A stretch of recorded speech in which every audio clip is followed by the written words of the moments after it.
Welcome back to the Deep Dive. Today, we're doing something a little different, focusing right here on our local area. We're calling it Behind the Blotter with the Peshtigo Times. Yeah, pulling back the curtain a bit on the day-to-day stuff. Exactly. Imagine, grabbing coffee, maybe at the local diner, and getting the real scoop from the official records. That's what we're aiming for. So let's just quickly explain what a blotter is. Right. It's basically the police log. Everything they respond to, big or small, gets logged. It's not always like high-speed chases. Sometimes it's the small stuff, the everyday things that really paint a picture of the community.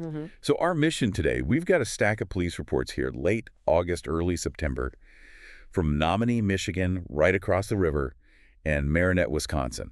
We're going to walk through them report by report. And see what stories they tell, yeah. Yeah, pull out those little nuggets about life here in Northeast Wisconsin. You'll hear about traffic stuff, citations, some more serious arrests, even, rescue, actually. And what's fascinating, I think, is how these blotters give you this unfiltered snapshot. It's raw. You see the challenges law enforcement faces daily, how they interact with people.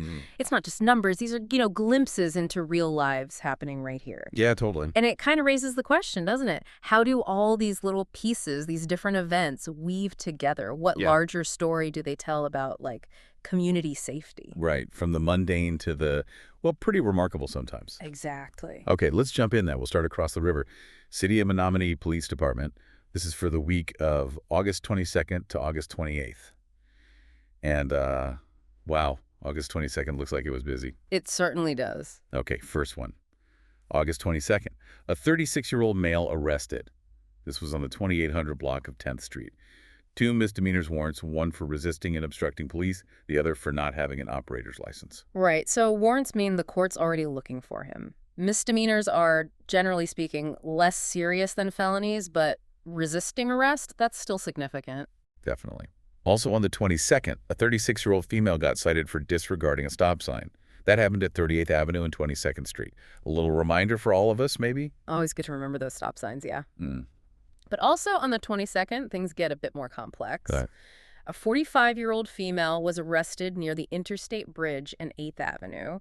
The charges were assault, resisting and obstructing police officers, and violating her conditional bond release. Okay, so that bond violation is key, isn't it? It really is. It means she was already out on bail for something else, had specific rules to follow, and, allegedly didn't. It shows those repeat interactions law enforcement sometimes deals with. Yeah, layers to it. Right. Okay, still on August 22nd, a 44-year-old female arrested for retail theft. This is on the 1000 block of 13th Street. She was also warned about trespassing. Standard shoplifting situation there, it seems. And then, this one stands out, a double arrest on one block, the 2000 block of 16th Street. A 22-year-old male arrested for assault, and a 19-year-old male arrested for assault and disorderly conduct. Wow, yeah, 2 separate arrests.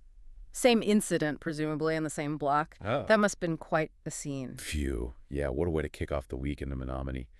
But then, the next day, August 23rd, something completely different. A rescue. Officers assisted the Menominee Fire Department and EMS. They rescued 2 people from an overturned kayak in the bay, Green Bay, near the Lighthouse Pier. Oh, wow.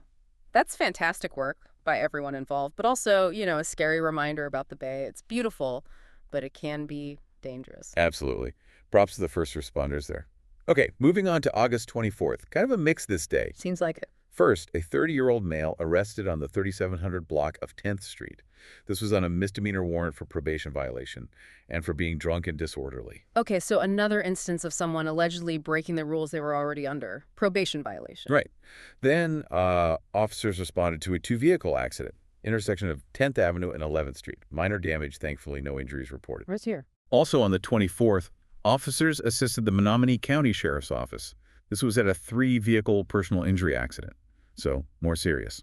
Location was Highway 577 and Number 2 Road. Yeah, that interagency cooperation is vital, especially when injuries are involved or when incidents happen near jurisdictional lines. City police helping the county sheriff, you see that a lot. Makes sense.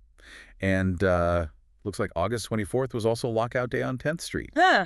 What happened? Officers assisted a motorist locked out of their vehicle on the 1900 block of 10th Street.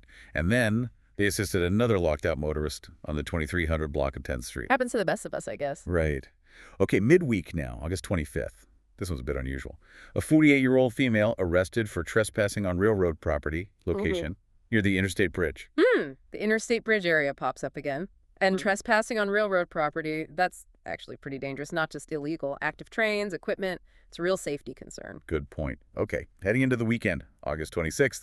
More assists, more arrests. Let's hear it. Officers assisted the Marinette Police Department. So helping across the river and arresting a 37-year-old male on a bench warrant. That was on the 700 block of Marinette Avenue. Bench warrant usually means someone didn't show up for court, right? Typically, yeah. Also on the 26th, a 59-year-old male arrested on a separate bench warrant, this time on the 800 block of 10th Avenue, and a 23-year-old male arrested for assault on the 2300 block of 20th Street. Busy day for warrants and assault calls. Seems like it. And another lockout assist, August 26th, 1100 block of 38th Avenue. Someone else forgot their keys. Must be something in the water that week. Yeah. Maybe. And here's a shout out we got to give, K9 Dash. The K9 unit. Yep. K9 Dash and other officers assisted the Marinette County Sheriff's Department with a traffic stop.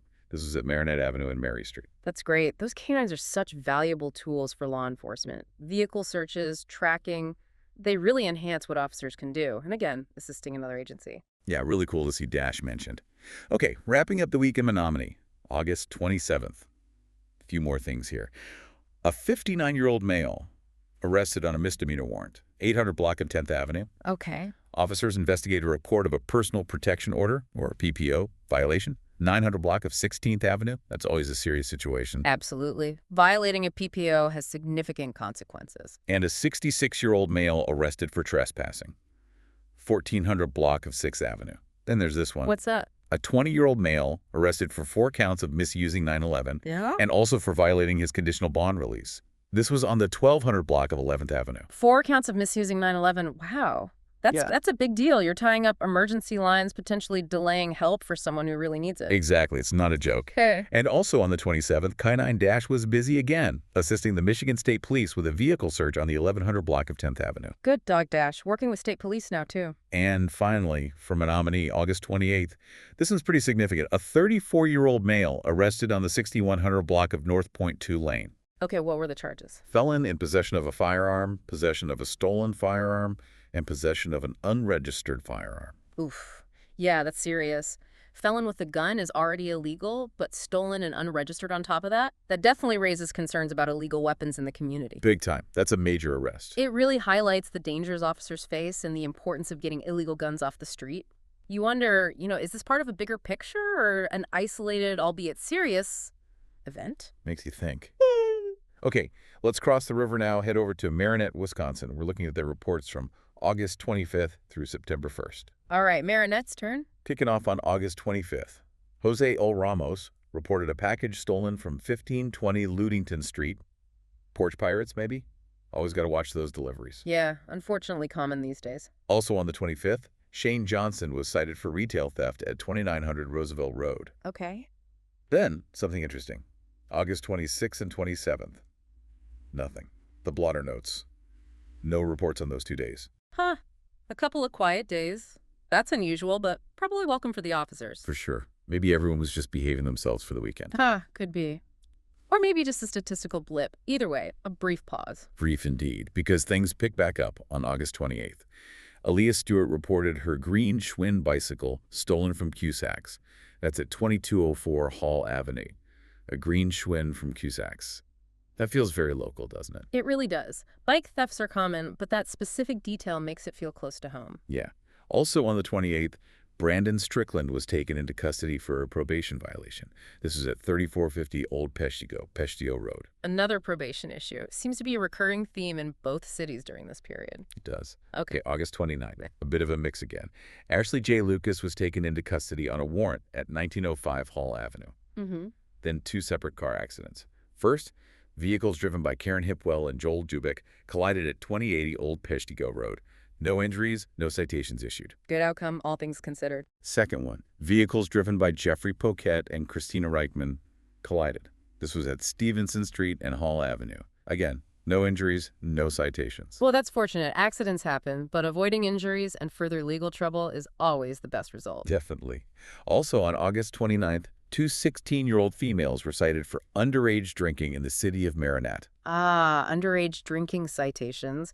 A reminder of some of the challenges related to youth in the community. Yep. Okay, now as we get to the end of August, a specific type of citation starts appearing quite a bit. Oh, yeah. What's that? August 30th. Adrian A. Vargas cited for possession of THC. This was at Bang Street and Curry Street. THC, of course, the active compound in marijuana. Rates possession citation. And on the same day, August 30th, Jennifer Adams cited for possession of THC at 1828 Division Street. Oh, 2 THC citations on the 30th. Right. Now, hold on to your hats for August 31st. Some pretty significant stuff happened. All right, let's hear it. First, Miles L. Moore taken into custody on a child support warrant at 905 Madison Avenue. Okay, warrant served. Then, a collision. Vehicles operated by Richard Chevalier and Madeline Parrott collided at Water Street and Ogden Street. No injuries, but Chevalier was cited for failing to yield the right-of-way from a stop sign. Failure to yield, common cause of intersection accidents. But then, this is the big one from the 31st, a vehicle driven by Perry M. Thunder struck a residence. Whoa, struck a house. Was anyone hurt? Thankfully, no injuries reported. The house belongs to Scott K. Lizandrini, located at 119 West Hosmer Street. But Thunder was cited for operating while under the influence, OWI, failure to keep the vehicle under control, and possession of THC. Wow. OWI, loss of control, THC possession, and hitting a house. That's incredibly dangerous and frankly terrifying for the homeowners and the neighborhood. A very serious incident. Absolutely. Quite the commotion, I imagine. Okay. That brings us to our last day in this bash, September 1st. And remember that pattern I mentioned. The THC citations. Yep. It really ramps up here. At the intersection of Marinette Avenue and Mary Street, 4 individuals were cited in what seems like one stop. All issued municipal citations for possession of THC. Their names: Tristan Potter, Hunter Potter, Corbin Huchman, and Haley C. Haver. 4 people in one go. Okay, that's noteworthy. Then, same day, September 1st, Lon C. Hadler cited for possession of THC at Marinette Avenue and Pine Street. Another one. And another one. Joseph M. Bongiorno cited for possession of THC at Highway 41 and Country Meadows Road. So what? That's 6 THC possession citations on the 30th and 1st alone, including that cluster of 4? Looks like it, yeah. That concentration, it definitely points towards something, maybe targeted enforcement in certain areas, or maybe just a noticeable uptick in that activity being detected around that time. It's a striking pattern right at the end of this reporting period. It really stands out, doesn't it? Well, wow, that's our trip through the blotters for this period. Menominee and Marinette. We had everything from kayak rescues and helping locked out drivers. right, the community service side of things. So lots of warrants, probation violations, thefts, those traffic incidents, some minor, one definitely not, and then that surge of THC citations in Marinette. It paints such a varied picture, doesn't it? You see the daily grind, the unexpected emergencies, the enforcement priorities. It really shows the breadth of what local law enforcement deals with constantly. Yeah, the sheer variety is something else. And when you look at it all together, these aren't just isolated incidents. They reflect ongoing issues, community needs, maybe resource challenges. It gives you a real sense of the pulse of the community, the good and the challenging. And it raises that question again for everyone listening, for us living here in Northeast Wisconsin. How do these everyday things reflect the overall health of our communities? What's our role as citizens in all this? How do we contribute to safety or maybe help address some of these underlying issues? That's a great point. It's definitely food for thought. This look behind the blotter, it's a unique way to understand our towns, isn't it? Report by report. It truly is. Very revealing. Well, thank you for joining us for this special deep dive with the Peshtigo Times. We hope it gave you some things to think about, maybe see the daily news or police activity a little differently. Hope so, too. We'll be back next time with another deep dive into a whole new set of sources. Until then, stay informed, stay curious.